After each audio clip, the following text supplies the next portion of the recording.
Good evening, good evening, good evening, and welcome to a Pastor and a Therapist podcast where I am the therapist, Dr. Fredrica, joining you from Atlanta, Georgia, also known as the ATL or the A. How about you, Pastor B? As the pastor, joining you from the great city of North Charleston, South Cackalack, where it is hot, really hot, extremely hot. So we want to welcome all who are joining us this evening, whether you're joining us live or if you're joining us for the replay. We know it is summertime. As Pastor Byron said, it's hot outside. And so we know some of you may be relaxing at your pool, on vacation, wherever you may find you. The content for tonight's discussion is definitely relevant, regardless of when you hear our conversation. So what are we talking about tonight, Pastor Byron? We are talking about facing hidden struggles, the power of confession. And this is part two. Hopefully, you tuned in for part one. We will not be going back over all of that. But just to give a little bit of a basis, especially from a biblical standpoint, we're talking about how it's our tendency whenever we are in unsafe space emotionally to hide. And a lot of times this goes back to, of course, what happens in the fall of humanity depicted in the Genesis narrative, where once that which is done that should not have been done creates shame and guilt and all of these feelings. And instead of leaning into those feelings to address and sit with what's making me feel ashamed, what's making me feel guilty, we tend to hide and cover up, dress up. We put fig leaves on, and there's a lot of different ways to cover up and dress up, not just negative things like getting caught up in addiction and going out and trying to drink my problems away, things of that nature. I can try to perform my problems away. I can try to get all these credentials that make me feel better about myself for a second, but I'm always chasing that high because none of these things can really fulfill me or feel the hole that's been left within my heart. And so we're talking about how do we lean into that stuff? How do we come out of hiding and retake our power and walk in it because we're owning this and not being defined by it and uncovering as we move through. I think that kind of gives a summary. Did I summarize that? Let me pass it back over to the therapist. Yes, that was an excellent summary. And if for any reason you want to know more, guess where you can go? To a Pastor and a Therapist podcast YouTube page where you will find episode 1. All right, let's jump into episode 2. What are we going to talk about tonight? Well, we were still in the different ways that we hide.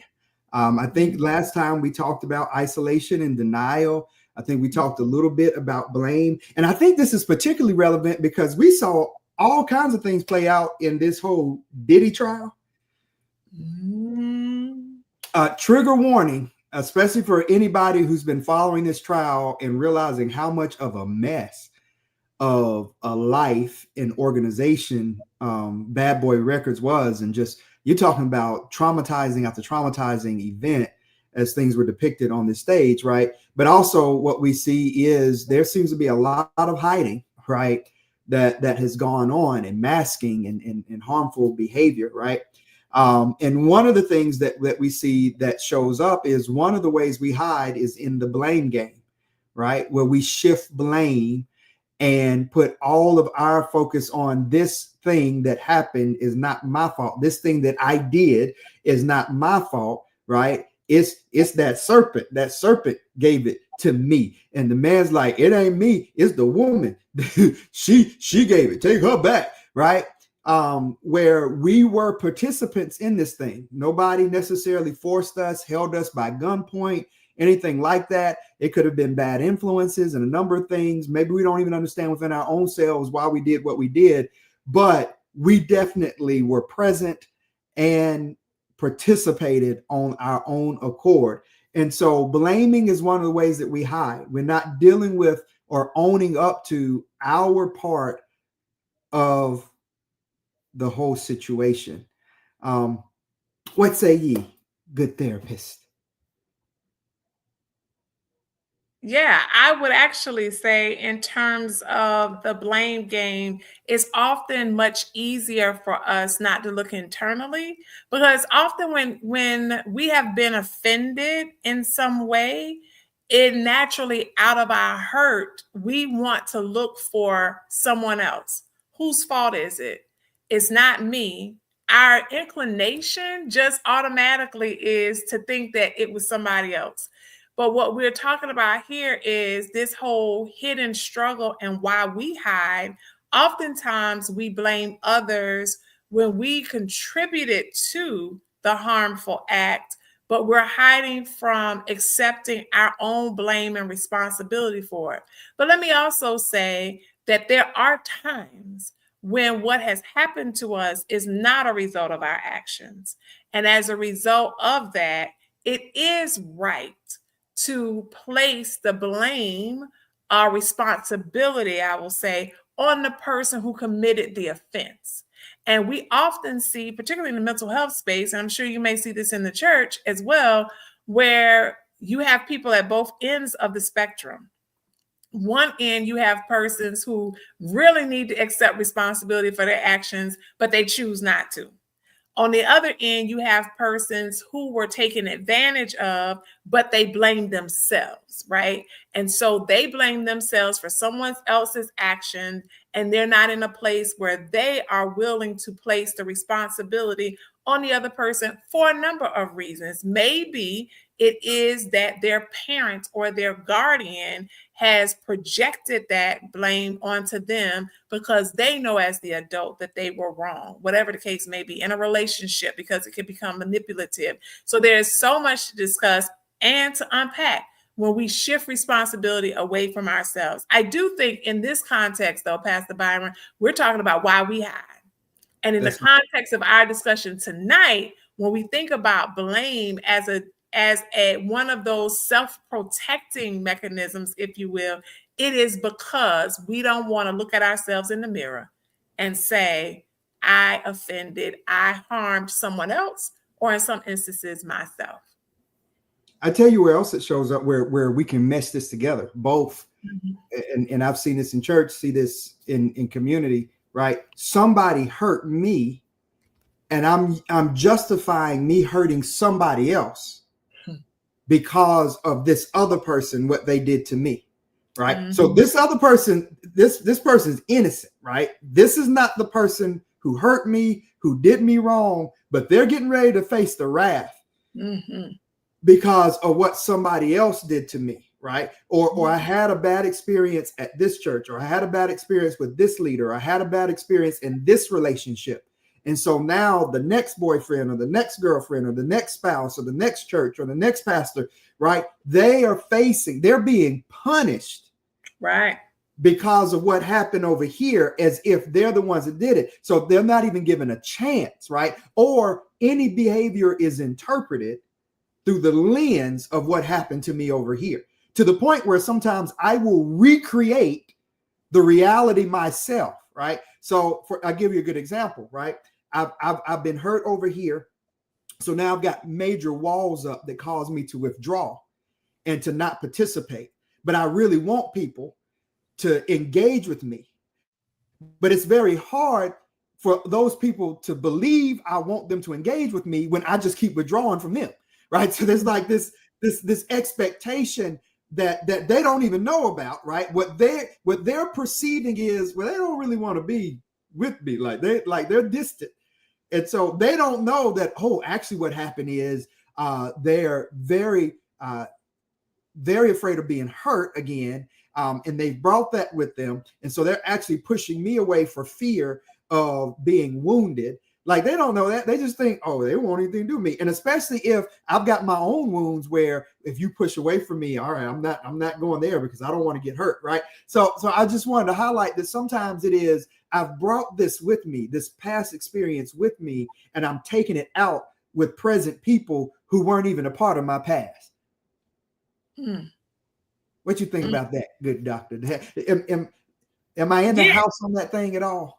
yeah. So I think so yes, of course you well know we're projecting onto other people what that experience has been, but as a result of not doing our work, as a result of hiding, then we aren't able to see that. So to your point, that whole self-fulfilling prophecy, that was loaded in a lot of things in terms of what you said. But another way in which we hide from God and in each other from each other is in busyness, filling Mhm. up our schedules to avoid facing issues. And I see this often where someone has a particular situation, and as instead of handling it, they fill their schedule with being involved in 5 to 10 different organizations, being involved in 4 to 5 ministries. And so you're busy being busy, but you're neglecting addressing what's actually happening in your day-to-day relationships. And oftentimes, we know the research historically has talked about a lot of times our members of the church, they come because the membership, the fellowship at church is more of a family feeling to them than at home. So sometimes the reason we are in ministry, busy in organizations, is because we're avoiding dealing with what we need to address at home. So we hide behind our busy schedule. So if something is happening in your marriage and your relationship, oh, I'm not going to be able to go out with you tonight because I have to do this, this, and this. When the reality is you're avoiding having the conversation that this relationship isn't working out. So you're busy being busy, and you think it's because you really have a lot of stuff going on, but instead you use this as a way to hide from what you really don't want to address. What do you think, Pastor Byron? I agree. Look, let me dig the hole even deeper, right? I'm too busy with the kids to address the issues with my spouse, right?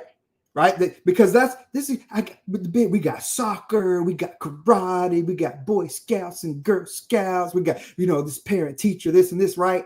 Or we'll just start making up extra stuff, right? And so I'm too busy with the children, I'm too busy with school, I'm too busy at the church. Here's even a watch out, right? And we saw this biblically with Martha and Mary. I'm too busy doing ministry to spend time in prayer, to sit at the feet of Jesus, right? Because when we get really intimate in our devotional and discipline with devotional time, right, God really begins to deal with us in a very personal way. Things surface. We can't hide anymore, right? But if I'm busy, right, I'm too busy preparing sermons to spend time with the Lord just at God's feet to deal with me and for me to wrestle with these things, right? Too busy volunteering at the food bank, right? Too busy. Oh, here's another big busy, right? I'm too busy having to pray and be available for all these people who are going through, who, watch this, have real problems, right? So we will minimize some of our problems, right? Because this person, I'm not dealing with the kind of death or my child didn't get shot, blah, blah, blah, right? So we're dealing with these major traumatic issues in other people's lives and minimizing the conversations and the difficulty that we've got in our own lives, because ours really isn't that bad when you compare it to what's going on over here. So I think busy being busy is a huge watch out for all of us, especially if you're in ministry, nonprofit, if you give care to others, right? Or we come home so weighted, right? For those of you who are therapists, for those of you who are nurses, for those of you who care for people in ways that they're worse, ministers, etc., right?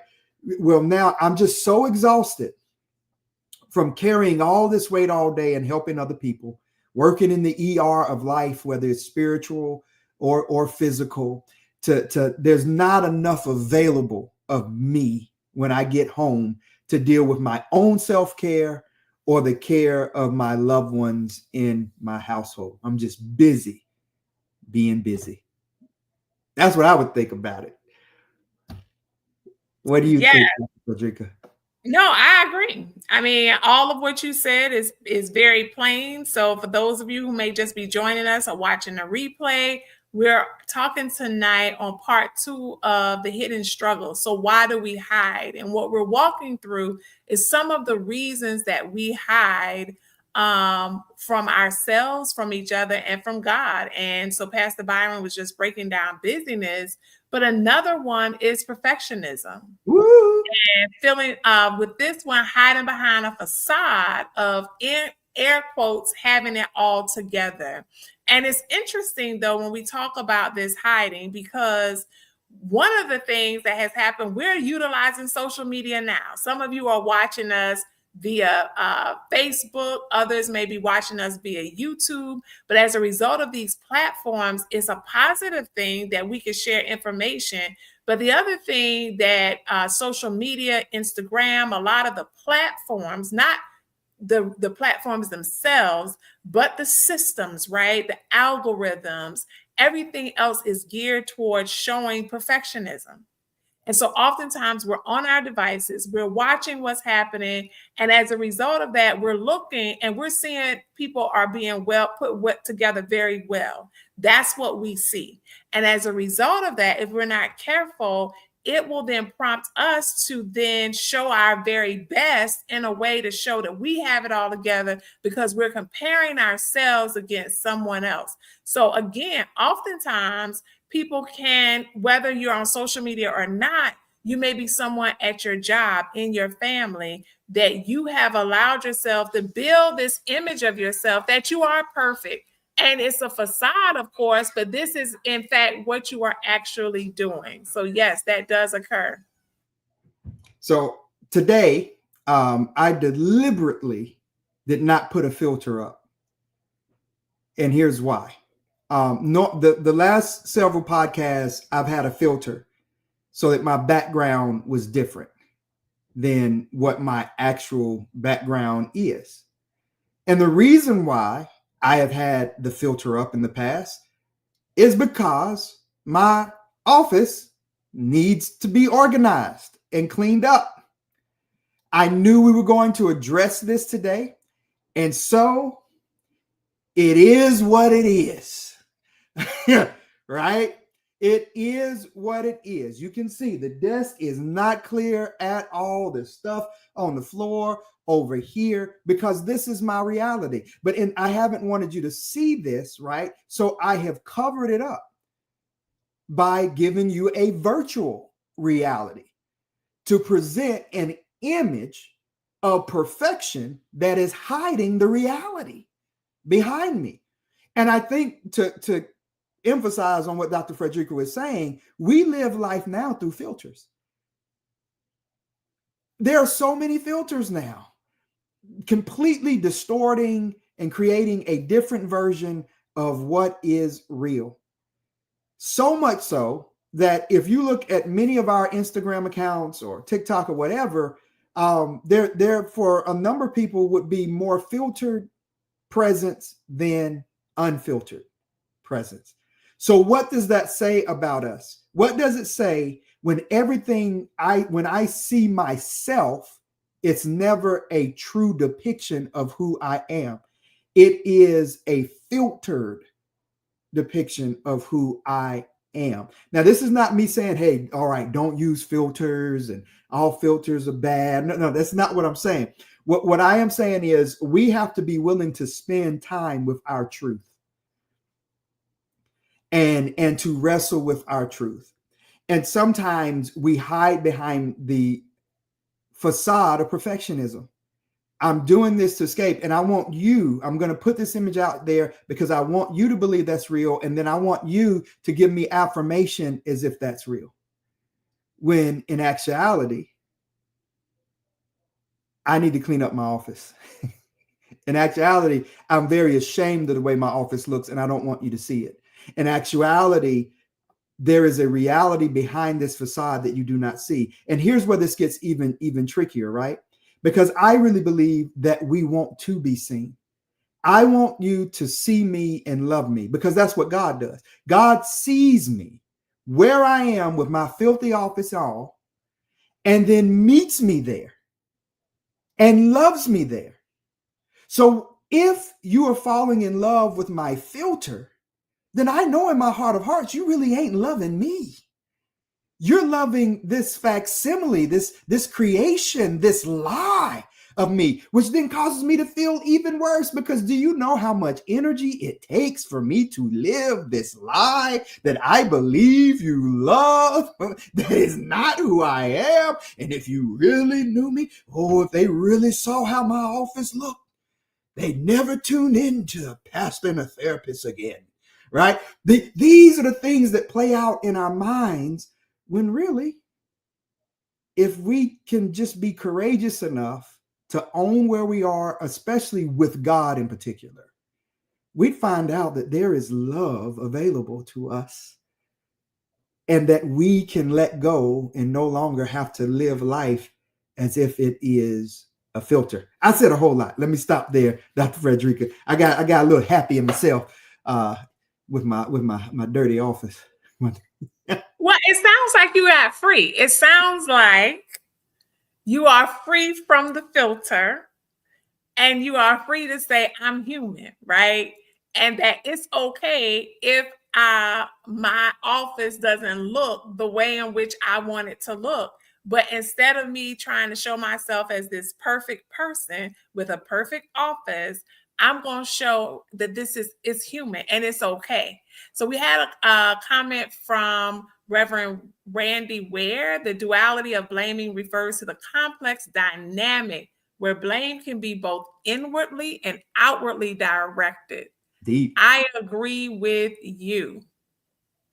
And so, on one hand, people might blame themselves for a situation or outcome, which can lead to feelings of guilt, shame, or low self esteem. On the other hand, they might blame others or external circumstances, leading to defensiveness, conflict, or a lack of personal accountability. I'm a firm believer in accountability. Duality of blame highlights the tensions between. Yep, that is definitely very true there. That's good Yep. stuff. That's It good is. stuff. Thank you for sharing. And anybody else who is viewing now, Facebook or YouTube, feel free to put your questions below, or you can certainly provide a comment, right? While we're talking tonight about the hidden struggle. And Pastor Byron just was very passionate to talk to us about perfectionism and his freedom from presenting that he has a perfect looking office. But to your point, though, in all seriousness, yes, putting on a filter, wanting to show. I think those of us who are forward and front facing often, we do consider how we appear. And I think that there is a level of healthiness to that, because we don't want persons to just show up any type of way. But we also want to say that it's okay if your hair isn't done. I mean, for me, quite frankly, when what you're talking about is the thought of going live or the thought of having a video-based podcast, is I have to have things together. It has to be a certain way. The sound has to be right. The quality has to be right. But I think as we trust and we give it over to God, what we have learned, I would say, Pastor Byron, on our journey of doing this podcast, is that we never know when what we have to say, what the Lord gives us, is going to bless somebody. So are we going to allow our flesh and our concern of criticism get in the way of being a blessing to other people? And since we've been doing the podcast, it's been interesting as we've discussed how the content has hit home for some people. And so then you spend this time hiding your office, or are making sure that your face looks a certain way, or what do I have on? You do all of this only to find that you hear no response, right? Nobody responds. You don't know what it is. You've done all this to be perfect. And then on the day that you just show up, you just like, I'm here. Thank God I'm here. Is the day you get this feedback. What you all said just blessed me. So what are we saying to you? This whole perfectionism is very much something that puts us in bondage of being who we are.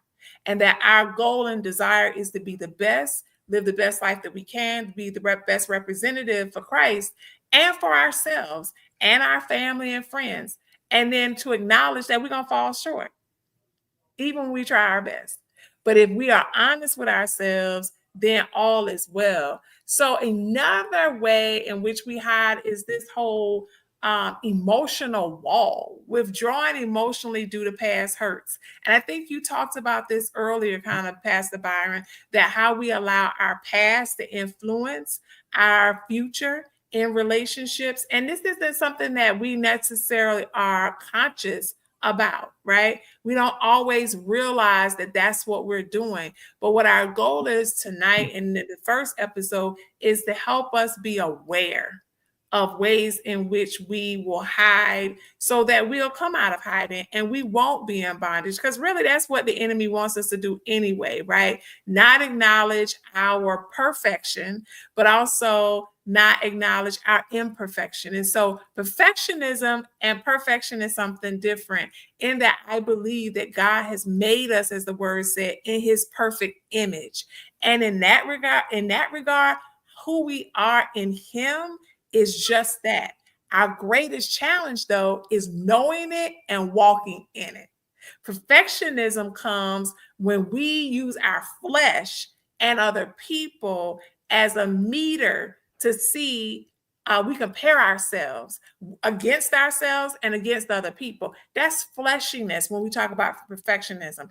God is saying, I breathe life, I breathe my life into you. My spirit is in you, and you are perfect the way I made you. Now honor the temple I gave you and live the life that I would want you to live. And if we do that, then we're able to walk in a spirit of truth and not try to hide behind past hurts and things that happen. We can acknowledge, I wanted to be in this relationship. This person broke up with me and that hurt me. I'm disappointed by it. That's my truth. But guess what? I'm not hiding behind that truth by saying I'm good, when in all actuality, I'm not. What do you think, Pastor Byron? No, I completely agree. I think that we build those walls to try and protect ourselves, right? Nobody wants to hurt. Nobody wants to go through pain. And I definitely don't want to go through it again when I've been hurt. So we build these walls to protect ourselves because we had an experience that was adverse and it was traumatic and it was painful. And I would like to create some distance between myself and whoever caused that pain. So we build those walls. Here's what's difficult about it, though. It's not good for humanity to be alone, for man to be alone, for women to be alone. We crave connection. We crave and desire and need deep connection, intimate connection. So it puts me in a bit of a conundrum because I want to connect on a deep level with people, but I have a wall that has been built with the intention of making sure deep connection doesn't happen.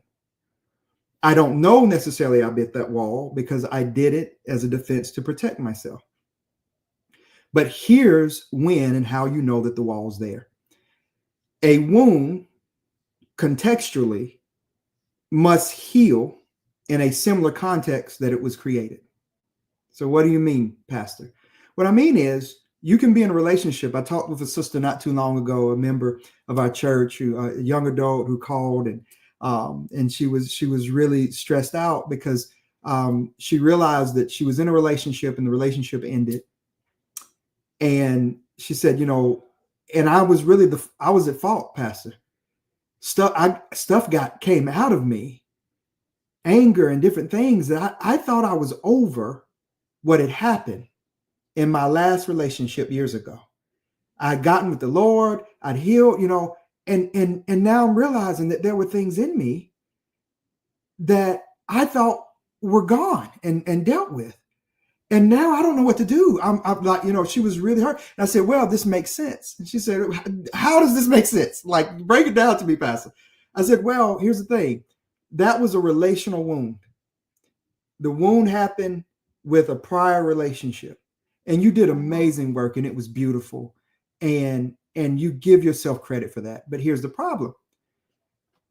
You weren't alone with that wound. So now that you were with somebody, the context was there again, which means this person had to understand in my prior relationship, I went through X, Y, and Z. And they've got to know that they've got to walk with you and partner with you. And you need to know that you're on this journey, that this stuff, some stuff, right? Even though you did amazing work and you were able to deal with a lot of it while you were single, there are other things now that have to be tended to relationally in this relationship. Because what's happening is that wall is still there.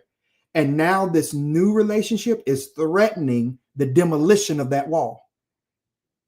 And it needs a demolition. But that in itself ain't easy, because now that wall has settled. It's been there for years. I mean, the cement, they got graffiti on it and all kinds of stuff. Like there's little plants growing up around it. Hadn't gotten weed eaten yet, right? All that's there. So now this connection's here, and it's time for demolition. And you weren't ready. You did not know. And this brother, he took a sledgehammer to that wall, and you erupted, where really both sides had to really understand what this wall meant, that this wall was here, and that you were going to have to go on a journey of addressing it brick by brick, piece by piece, plant by plant, so that full healing could occur. That's my thought. What do you think about that? And even our dear sister who went through that difficult situation of learning about her own pain and need for healing. Yeah, no, I think that how you described it and how you advised her, I think is great. You know, who wants to, after you have been hurt, after you have experienced brokenness and loss, who wants to go through that again? None of us do. And so to your point, it's interesting.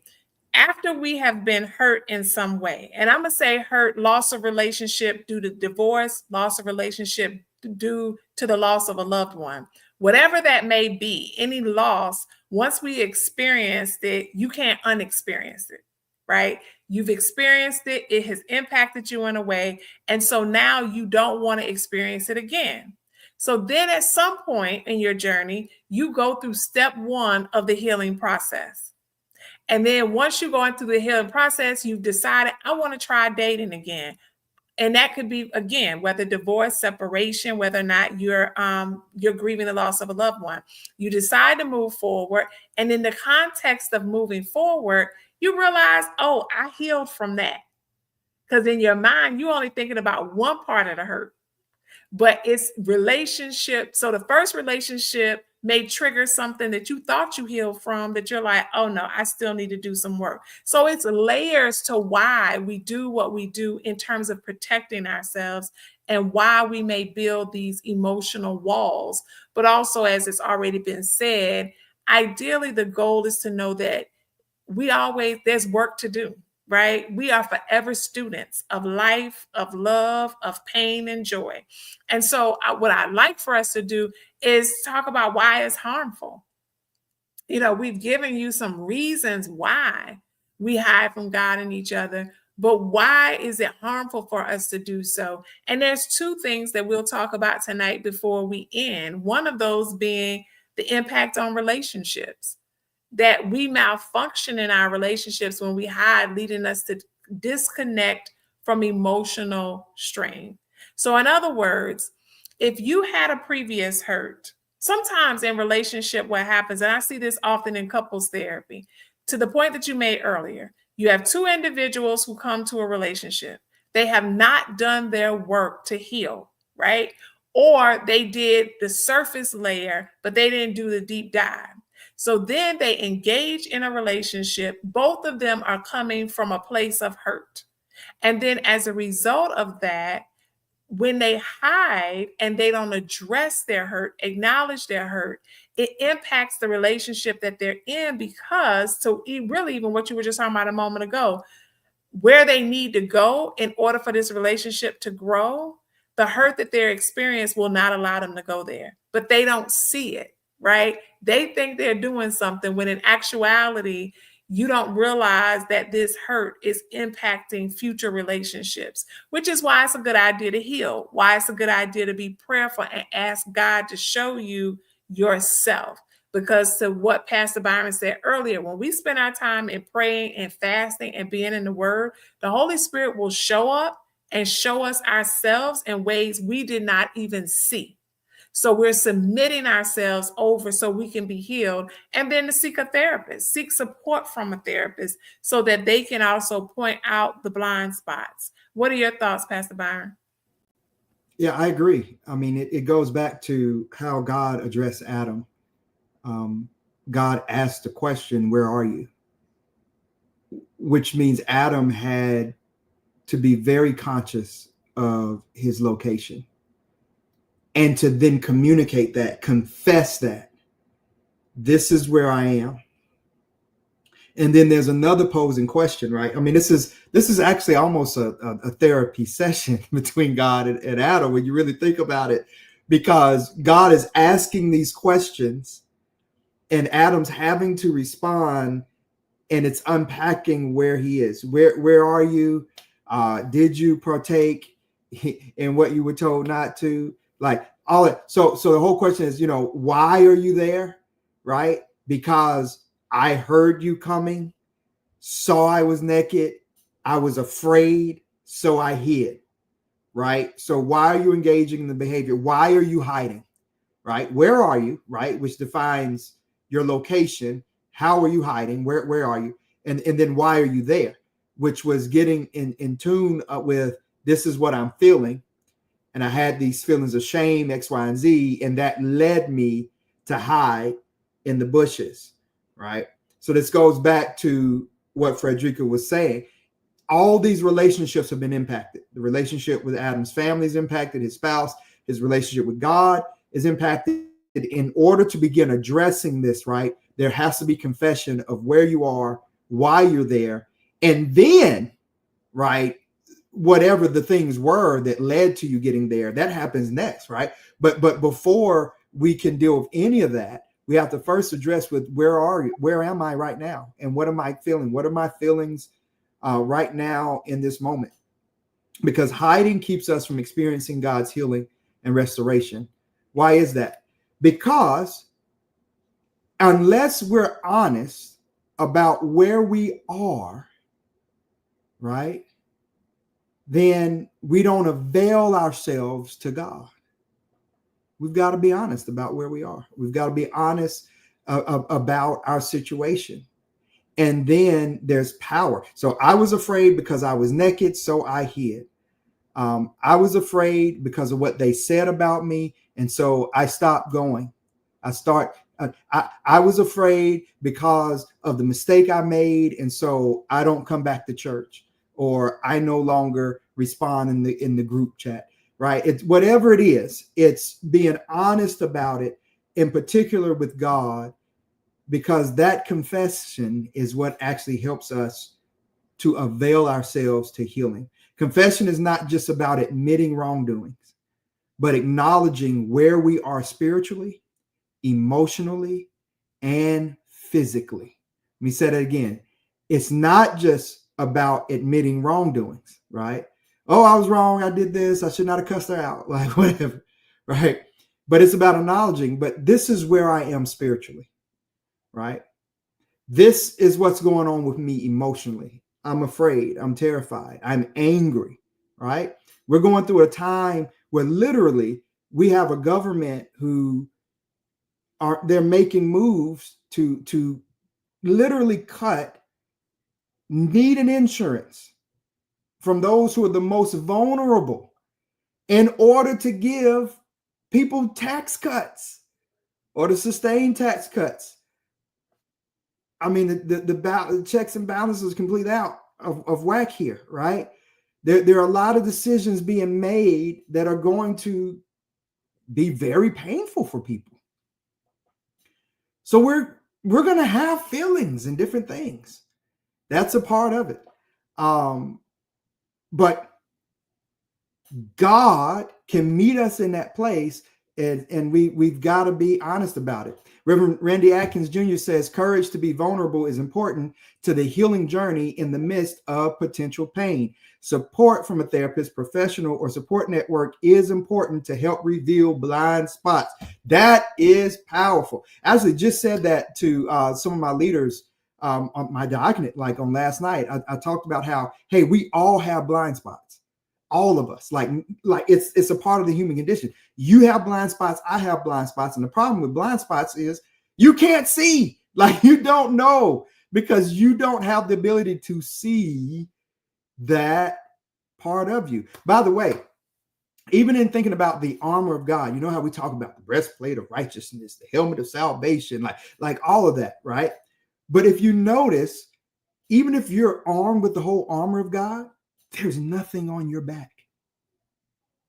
Your whole back is vulnerable. You've got a whole blind side, right? So you can have the breastplate of righteousness on all day and somebody stab you in the back, right? And so the only way your back is covered if somebody else's back is back to yours, or if somebody else is seeing for you what you cannot see and communicating that to you. That's what a good therapist does. That's what a good network of relationships built on accountability and trust and love, right? Where I can be honest with you about things that you may not want to hear, but it does not infringe on our relationship. It actually makes us stronger because I know that you will be real with me, right? So all these are aspects about this that are very important as we move into confession and as we move into acknowledging, right, what we've been going through, and as we have the courage, as Randy said, I think that's a very good way to phrase it, the courage to be vulnerable, right?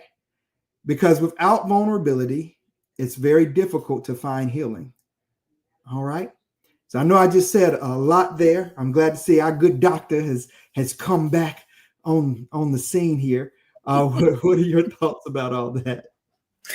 No, you said a lot, and all of that was very good. I mean, I think it was great. I did, of course, hear, as Randy Atkins mentioned there, I think it is true. But being vulnerable is something that we're taught, right? So oftentimes people are afraid because vulnerability is something we have to learn early in life. Our parents, our caregivers, our guardians model for us what it means to be vulnerable. And so being vulnerable is, yes, a risk, but life is as well, right? So the question is it worth taking? And that's all going to be personal to the individual. So I do believe that it's important for us, as we talk about confession, to see it as one, acknowledgement of ourselves and what we're going through, but it's also, confession begins in our relationship with God for the believer. That also the Bible teaches us and tells us to confess our sins one to the other. So it's not just that it's something psychological to do, it's therapeutic to do, it's personal to do. It is also something that is spiritual, rooted in our relationship with Christ, that we have to confess our sins, ask for forgiveness. So this is not out of the quote unquote normal pathway for those of us who are believers. And that's just not in the Christian faith. It may show up differently in other faith traditions, but the idea here is that it's important, is healthy and healing for us to make a confession. And so the next part, and this will be our closing one for tonight, why hiding is harmful, is personal struggles.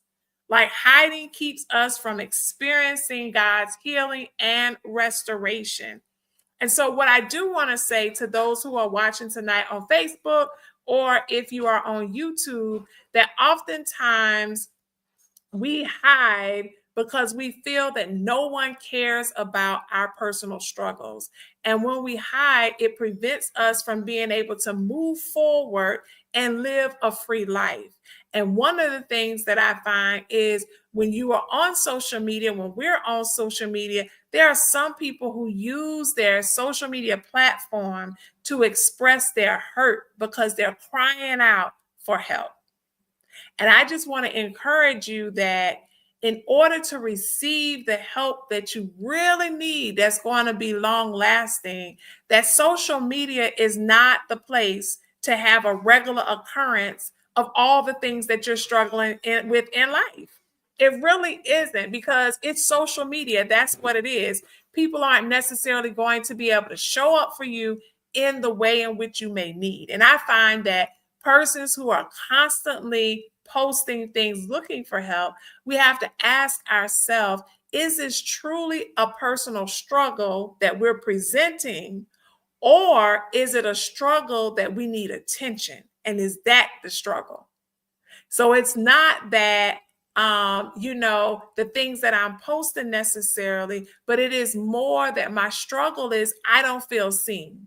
But if I get on social media and I post a story, then it's possible I'm going to get clicks, I'm going to get likes, I'm going to get feedback. And to someone who has a personal struggle of feeling unseen, you become addicted to that. So every post that you address is one around clickbait. But there are others who actually have personal struggles that you're going through. So I do want to, and I'll put here in the comments for those who are watching, that for some of you, not social media may be the platform, but there is another one that if you are finding yourself going through a struggle, that you can call 988. Like that is a national hotline that you can call. And so what I want to encourage you to do is, rather than, if you're feeling now or in the replay that you don't have anyone that you can talk to, that I want to encourage you not to hide, but to reach out and seek help and call 988. And it's 24 hours. So no matter where you live, you can call and receive support. What are your thoughts, Pastor Byron? Yeah, I think another way we can act out in social media is by becoming trolls. So I'm not posting, but I am attacking other people's posts. Social media, it's interesting. People will say things in a way on social media that they would never say in person to anyone. And we can hide behind, once again, fake accounts, pseudonyms, like all kinds of things. And so it's very interesting to me. Sometimes I'll watch a post, on social media, and I run to the comments just to see what the conversation is. And inevitably, right, you find that there's a competition in the comments for attention. And those who say the most outlandish stuff get a lot of attention. Not just the ones who are creative and things of that nature. Like if you just post a normal comment, you're not getting that much attention. Nobody's even replying. Might even not even get a like from anybody other than the creator of the comment. But you say something crazy, you attack the person, you misinterpret what's being said, or you take things too far, and woo, there becomes a whole nother comment section on a particular comment, in which people are just engaging in all kinds of nonsense and name calling and, ignorant conversation back and forth. So I think we live in a time, right, where shock jocking has become very popular. So, reality shows, have made that very popular. And something happened in reality shows, which is not real reality, right? They're scripted and all kinds of things, somehow crossed over into real life, and real life people are acting like they're on a reality show. And I get it. Some of this happens when you have someone who became really famous on reality show, becoming president in real reality and all this stuff. So like the lines of what is fantasy and fake and what is reality has become really blurred as a whole, just in life in general. And so with that, it's very important that we get off that roller coaster. And one of the ways we get off that roller coaster, once again, is being honest about where we are with God. The way I like to put it is confession opens the door to grace. So grace is at the door knocking, saying, I would like to come in and let you know that you are loved, that you can have healing, that whatever you're going through, it does not have to define you, and it is not your destination. Right? But I have to open the door and allow grace into my life. And I open the door and allow grace into my life by confessing where I am and what in my life needs to be covered by that grace. And so if you're watching this, it may be for you that dialing 988 is a way that you open that door and embrace that grace. Maybe make an appointment and seeing a therapist, talking with your pastor, your spiritual guide and counselor, talking with a spiritual leader, a deacon in your church, or depending on what your background is, what your denomination is, somebody who is in position to be helpful in your life in a loving way that will help guide you on what it means to open the door to grace for you, I think is very important for you to hear out of this podcast, because all of us will experience this. And all of us, myself included, will find ourselves caught up in a moment where we are reluctant to open the door to grace. And we have to be reminded that grace is at the door and you're welcome to open and let grace in. Good doctor? That was great. I think that's a perfect segue to close us out today. I don't have anything to add. I do think, as you stated about grace, it is indeed a segue. Confession allows us to receive God's grace. And it's not even just to receive it, it's an acknowledgement that grace abounds. And we're grateful for that. So we hope that you were able to get something from tonight's podcast, whether or not you joined us now or if you're watching the replay. This is a Pastor and a Therapist podcast. We will join you, God willing, next month in July. Stay tuned. We're in July already. It's July. It's July now. So we'll join you at the end of this month. And so we will then go forward the end of this month, which is the 2nd and 4th. So we generally, for those who are watching, we historically were the 2nd and 4th Thursday at noon. We are now moving that to a later time because we receive feedback from persons on the West Coast that they weren't able to participate at 12 noon. So now we're in the evening. So as you have summer schedules that cause, we also have summer schedules. So for our persons who are tuning in and our listeners, we thank you for joining us, and continue to follow us at A Pastor and a Therapist on YouTube and stay in tune. We wish you well. Stay cool this summer and God's best to you. Anything else, Pastor Byron? No, please be safe for those who are traveling over this holiday season. Yes. We are praying. I know this is a turbulent time for us in society. Many things are happening. Many things are going to happen. But here is the reality of our situation. We have far more power than we realize. You are not powerless. I am not powerless. We have much power together. And nobody, absolutely nobody, has control over us. Even if they think they're a king, and even if they might be a king, I know one who is the King of kings and Lord of lords. And so we are going to stand by that. Anybody who knows history knows that there are ebbs and flows, there are difficult times, but somehow through it all, here we are today. And so the odds are, based on history, that we're going to be here tomorrow too, come what may. So I want to encourage you, my brother, my sister, despite all this going on, and despite how blatant the isms are in front of our faces right now, we are still here. We have much power. And I still believe the latter will be greater than the past. Amen, amen, and amen. With that, be safe. Enjoy your hot dogs, your grilling out, your barbecue, whatever you're going to do. Be safe. Make wise choices, and look out for those who may not be making wise choices around you. God bless you. Love you all. And thank you, good Dr. Fredrica, for being our therapist on A Pastor and a Therapist. Take care. Thank y'all. Good night.